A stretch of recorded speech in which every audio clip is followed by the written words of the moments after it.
yung Congress tinawag siyang hari ng Marites di ba? Ngayon hindi ko alam bakit pinatawag ng Quadcom. Remember this? Pinaratangan 'yan mismo ng ibang miyembro ng diyan sa Kamara na talagang may pagkamarites etong si Trillanes. Tapos kinain nila yung suka nila, inimbita sa Quadcom. Trillanes, babalik ta rin ang mundo ni PRRD. O yun, isa pa. At saka syempre, pag-usapan na rin natin itong ang iimbestigahan naman ngayon ng gusto ng Quadcom ay si BP Sara. So ano magiging sagot ni BP Sara sa imbitasyon na ito? Ito muna ang ating pag-usapan bago natin talakayin at bigyan ng argumento itong pinagbuntangan ng Quadcom na anak ni PRRDing babae. O yan.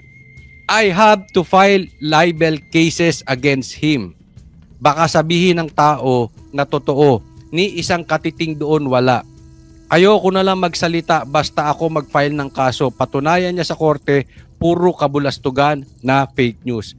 Rodrigo Duterte. Patungkol ito sa mga binanggit ni Trillanes na bank account at siya daw ang drug lords.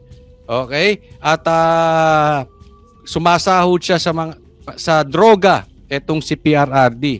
Okay? Ito po, tanungin ko kayo Kayo ba ay sang-ayon na idemanda ni PRRD si Trillanes? O sige, ilagay nyo po sa comment section ng inyong sagot nang magkaroon ng talakayan. Pero ako bigyan ko ng punto to. Alam nyo, kung ako ang tatanungin, dapat bang idemanda to si Trillanes? Alam mo, sa totoo lang, dapat PRRD matagal na. Matagal na po dapat dinidemanda to si Trillanes. Alam nyo kung bakit? Ang laki na po ng paninirang ginagawa ni Trillanes sa mga Pilipino. Ito, hindi na po, let's admit this. Anong naitulong ni Trillanes dyan sa Senado? Wala lang siyang ginawa dyan kung hindi magpakalat ng fake news, kung hindi mang-away, puro ganyan kahit may matanda na, pinapatulan. Alam mo, napaka-war freak nito, napaka-ampaw na po ng pagkatao nito si Trillanes. And sad to say, siya pa yung laging nagdidemanda kung kani-kanino. Sa katunayan, pati nga mga taga-SMNI ay dinemanda niyan.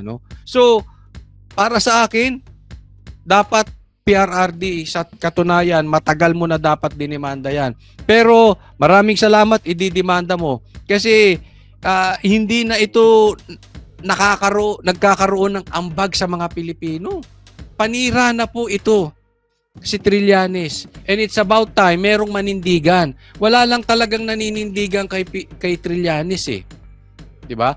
Kaya siguro hindi napapansin or hindi na lang talaga pinapansin dahil mukhang tanga talaga. Sabi nga kahit naman yung Congress tinawag siyang hari ng Marites 'di ba? Ngayon hindi ko alam bakit pinatawag ng Quadcom. Remember this? Pinaratangan 'yan mismo ng ibang miyembro ng diyan sa Kamara na talagang may pagkamarites etong si Trillanes.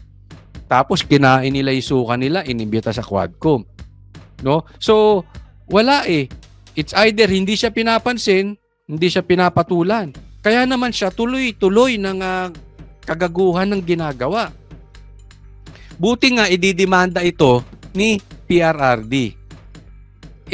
Talagang napapanahon na po ang nang sa ganon matapos na yung paninira nito kasi hindi lang to si PRRD, okay? Hanggat hindi ito inaawat si Trillanes, magpapakalat ito ng fake news. Tapos siya ang nagdidemanda at ito ay nagagamit ni Tambaluslos, nagagamit pa ni Martin, nagagamit pa ng Quadcom. 'Di ba? Alam nyo yung binabanat niya dyan, hindi naman siya, bakit bigla siyang sumulpot dyan? Hindi naman siya parte ng Quadcom, hindi naman siya congressman, bigla na lang siyang pinatawag. Diba? Ito'y paninira at binibigyan niya ng boses ang ICC sa Pilipinas. True Quadcom. So yung mga pinaratangan. Narinig nyo naman yung interview namin kay Doc Lorraine. At saka, ito obvious naman at this is public knowledge. Yung mga NPA dyan, kasabwat ng mga Quadcom, kasabwat yan sila Martin. So pagka hindi natin inawat mga ito, mas malaking damage ang mangyayari. Kaya tama yung sinabi ni PRRD rito na dapat niyang idemanda yan kasi baka sabihin ng tao na totoo. Ni isang katiting doon wala. Pag hindi ito pinatulan ni PRRD, kahit hindi totoo na corrupt siya, alam naman natin na talagang walang bahid ng droga ang mga Duterte. Ibintang mo na lahat kay PRRD, babaero, palamura, hindi maganda ang tono ng boses, hindi maganda ang mga bunganga, lahat sabihin mo. Pero droga at korupsyon? Hindi ako maniniwala. Wala siguro mas maniniwala kay Trillanes bukod dyan sa mga panatikong loyalista ni Marcos at ng mga Pinklawan, walang maniniwala kay Trillanes na siya ang nagsasabi ng totoo na kung tutuusin, yan ang strong traits ng Duterte. Droga at korupsyon. Wala silang bahid niyan. So, mas marami. I'm sure mas marami naniniwala kay PRRD. Kaya nga, binoto pa ng taong bayan si BP Sara at siya pa ang pinakamalaking boto. So dapat maturuan talaga ng leksyon and dapat na talaga baligtarin ang mundo nitong si Trillanes at ng Quadcom. Si Trillanes pa ang demanda ng demanda sa iba. Diba? So para hindi na magamit yan. Para maturuan ng leksyon yan. Ito po isang pinapakita ni PRRD. Bukod dyan, pag ikaw ay nagdemanda, ibig sabihin, meron kang hawak na malalim na ebidensya. Most probably, it is very possible na meron kang matinding ebidensya na tatayo sa korte. Kaya malakas ang loob mong magdemanda. Huwag nating gayahin yung mga taga-Quadcom na ginagawa itong trial by publicity. Sinisiraan lang sa publiko ang mga Duterte pero takot namang magdemanda. 'Di ba? Bakit? Ito ay dahil para sa ICC and again, para sa paninirang puri lang sa mga kalaban nila sa politika. Pero walang matibay na ebidensya na pwedeng tatanggapin ng korte. Baka mapagalitan pa sila ng korte, baka mapagtawanan pa sila ng korte. Kaya ito, this is a very good move on the part of PRRD na ipakita niya, it's about time, meron siyang ebidensya laban dito. So antayin namin sana po, Tatay Digong, tuluyan mo na yan. Tuluyan mo na yung sundalong kanin na yan. Ito naman, pag-usapan natin, ito na yung sinasabi ko. Di ba, napanood nyo yung Quadcom. Talagang nilecturan sila ni PRRD ron. Grabe, no? Isang matanda, mahina ng resistensya, di umano, pero tinalo sila.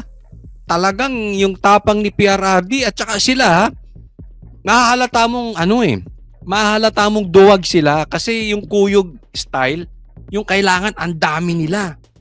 Kompleto, yung 7 nandoon sa harap, andyan pa yung mga pinagbibintangang NPA, tumawag pa sila ng import na si Trillanes. Ganun po sila katakot kay PRRD. And yet, kinaya sila ni PRRD. Nag-iisa si PRRD. Ayaw pa nga umuwi ni Tatay Digong. Ganun po siya katindi. Kaya nga naman, kung hindi kaya ang tatay, ito style nitong mga ito. Pagbalingan ang anak na babae. Grabe, no? Oo. Medyo may kabaklaan ng datingan, hindi mo kinaya yung tatay, doon ka sa anak punta. Oh, di ba? Oh. Alam mo may mga ganyang mga vloggers no? At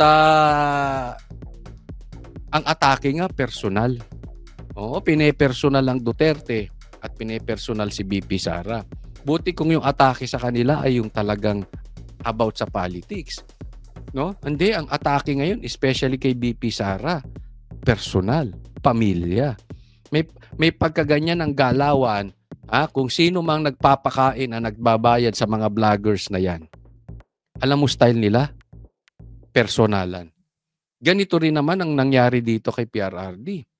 Oh, hindi kinaya si PRRD, personal attack. Oh, bagamat politiko rin si BP Sara, pero 'di ba nakakahiya? Hindi nyo kinaya yung tatay tapos pupunta kayo sa anak. Ito sinabi, buti pa ang tatay, Solon hits BP Sara for refusing to take an oath unlike her dad, Digong.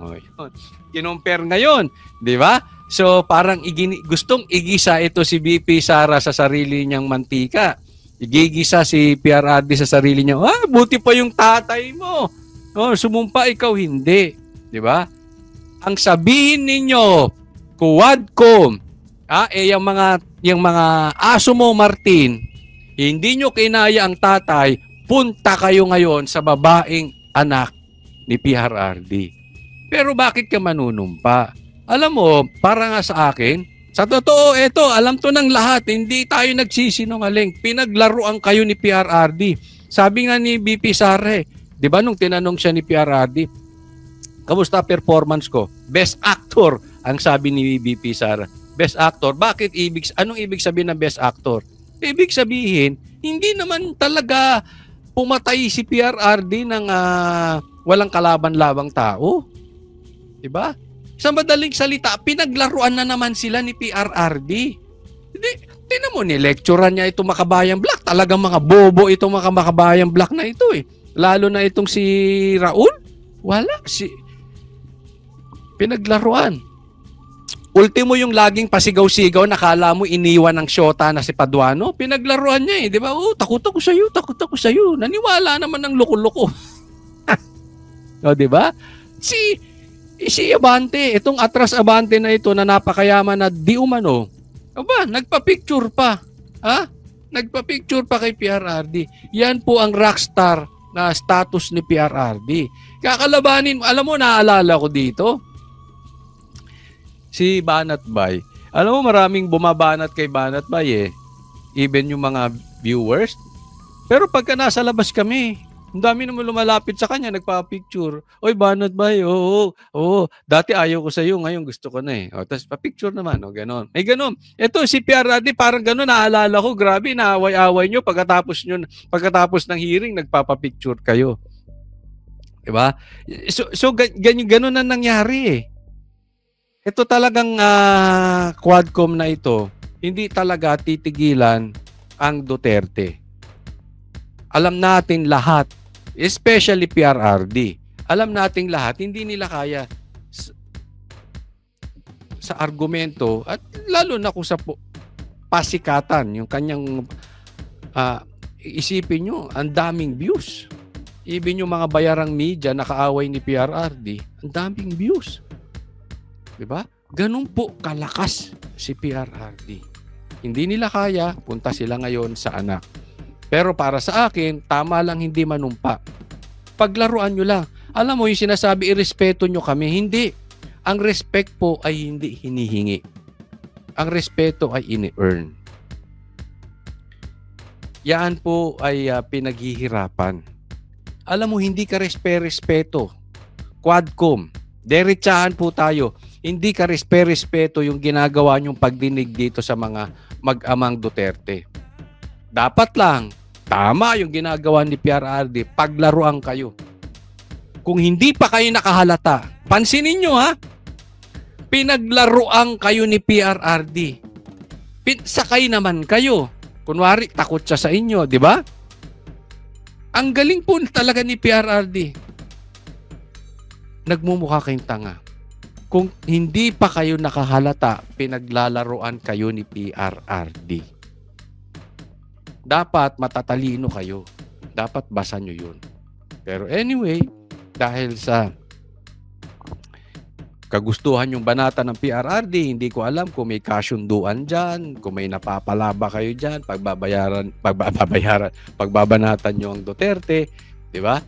No? But, alam mo, pag pinaglalaroan ka ng tao tapos hindi mo pa nahalata, nagbumukha kayong tanga. Ito, hindi lang sa Quadcom, in general. Yung pinaglalaroan ka. Pag inulit nyo pa ng hearing kay PRRD, siya po, bagamat mahina na si PRRD, parang lumalabas siya pa ang nakikinabang kasi nagbabackfire eh. Sinisiraan nyo si PRRD and yet ang reaksyon ng taong bayan lalong minamahal si PRRD. So ngayon, punta naman sila sa anak. Si BP Sara naman ang babanatan. Ako, tama din yung ginawa ni BP Sara. Huwag siyang manumpa. Paglaruan niya yung mga yan. Kasi bakit ayaw nyo magdemanda? Kung meron kayong problema kay BP Sara, kung patungkol naman sa gobyerno, dapat patas kayo. Again, about confidential funds, bakit si Marcos? Hindi nyo busisiin ng confidential funds.